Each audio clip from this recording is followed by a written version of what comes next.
Well, hello, 8th graders, and as you can tell, I'm doing this video shortly before Christmas time, which would be really be kind of funny if you're making this up like the day before the end of the trimester at the beginning of March.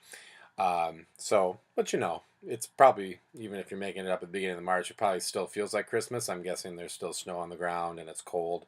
So, you know, just put on a little Christmas music as you listen here and, get us old strand of Christmas lights out and enjoy the ambiance here. And of course, I still have the Aaron Rodgers jersey going too. So anyway, I am definitely the biggest statement of fashion at Chaska Middle School West. I'm sure you all think that. So this is lesson number 11, and these are lessons that took place on Friday, December 20th. And for this lesson, you will need your green Standard of Excellence book, and you want to open up to page 8. If you are a percussionist, use your bell kit. I do have a couple statements for the percussion at the end of this video about snare drum that I will share with you. So we're going to start on page 8, and we are going to look at number 29, which is your concert A flat major scale and chords and arpeggio. And if you have 2 octaves, feel free to choose whichever octave you like. Make sure you look at the key signature though, regardless of the octave, because it's important, obviously. And if you play flute or bells or low brass or oboe, you will have 4 flats, which means B flat, E flat, A flat, and D flat. If your name is Nathan Ferris, you have 3 flats. You have B flat, E flat, and A flat. If you play clarinet or tenor sax or bass clarinet or trumpet, you have 2 flats, B flat and that pesky E flat. And finally, if you play alto or bari sax, you have B flat. So make sure you are playing that correct note. It's the 4th note of the scale that you'll want to look at. So this is number 29. You may play it along with me. 1, 2, ready, go.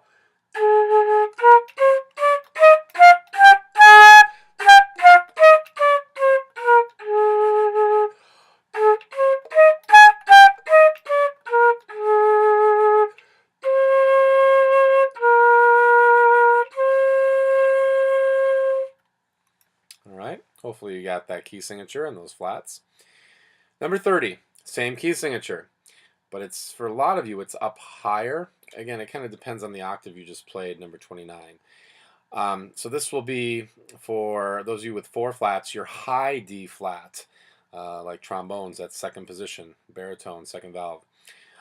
For Nathan Ferris, your A flat, 2 and 3.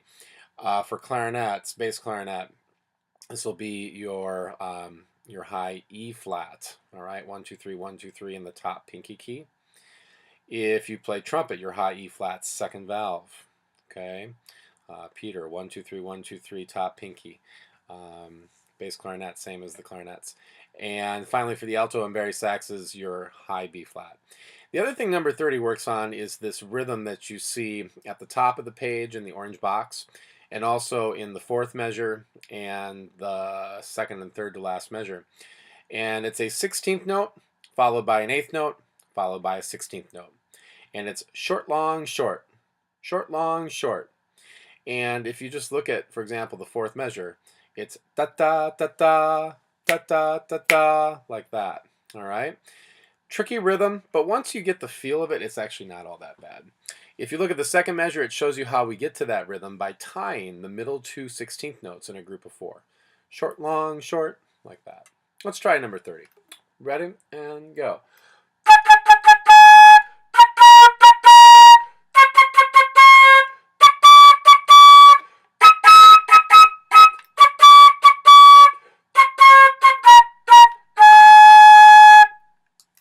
And I didn't repeat.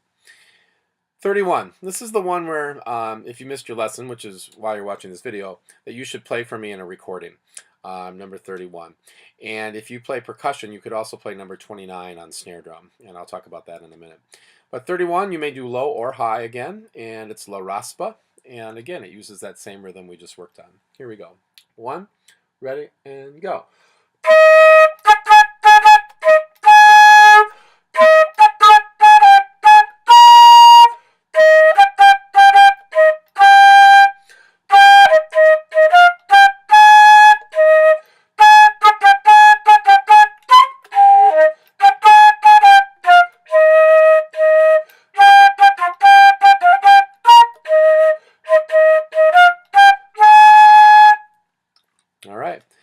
So woodwinds and brass, you can stop watching and go ahead and do that recording.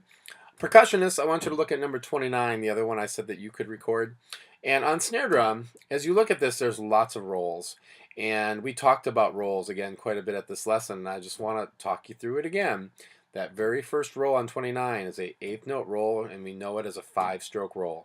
When you have an eighth note roll, you think of it as 2 16th notes, because 2 16th notes added together makes an eighth note. And we don't want to just roll at some random tempo. We want to do it at all the same tempo. If we have more than one snare drummer, we want you all doing it the same way so it sounds good. Okay? So, the way again you do that roll is think of it as 2 16th notes, and then you have the eighth note that's right after it that doesn't have a roll on it. Okay? So it's going to go, and it tells you to start with your left hand. So it's going to be left, right, left, da da da, left, right, left. And then you have that same rhythm again, but it starts with your right hand. So it's going to be left, right, left, right, left, right. They don't actually put that extra letter in the middle. It just says LL, but there's actually an R in the middle there. You're going to put your right hand in on that roll. They're just trying to tell you where to start. So da-da-da-da, da-da-da-da, left, right, left, right. That's how you do that roll. 5-stroke roll. And we call it a 5-stroke roll again because on each one of those 2 16th notes that you've created in that eighth note roll, the stick is going to bounce once, which means it's going to hit the drum twice. Hits it once, it bounces, and hits it again. So that first 16th note will get 2. You're going to hit the drum twice. Then you have a second 16th note. It hits the drum twice. And then you have this 8th note left over after the roll that doesn't have a roll symbol on it. So it hits the drum once. So 2 plus 2 plus 1 is 5. An eighth stroke roll, an eighth note roll is a 5-stroke roll. Say it with me. An eighth note roll is a 5-stroke roll. You got to memorize that. You got to be able to do that as a percussionist in 8th grade. All right? As you look further on in the song, you have a quarter note roll near the end. Quarter note roll is twice as long as an eighth note roll. So instead of 2 16th notes, it's going to be 4. Da-da-da-da-da, da-da-da-da-da, da-da-da-da-da. And you're going to bounce on all those except that last dot. Da-da-da-da-da. There's 4 of those 16th notes. Each one hits the drum twice. 4 times 2 is 8. You got 1 left over at the end. 9-stroke roll. A quarter note roll is a 9-stroke roll. Say it with me. A quarter note roll is a 9-stroke roll. And finally, you have a couple half note rolls in here. Twice as long as a quarter note. So instead of 4 16th notes, it's going to be 8. Plus the note at the end. And on those rolls, it hits the drum twice on each one. 8 times 2 is 16. We got 1 left at the end. It's a 17-stroke roll. Say it with me. A half note roll is a 17-stroke roll. These are concepts as a 8th grade percussionist that you must understand. If that still doesn't make sense to you, we need to keep working on it, and we need to get it. We don't need to give up. We don't need to say, I'm not any good. We just need to say we need to keep working on it. All right? There's your pep talk. Go Santa. Woo! Have a great day. Have a Merry Christmas, even if it's the beginning of March.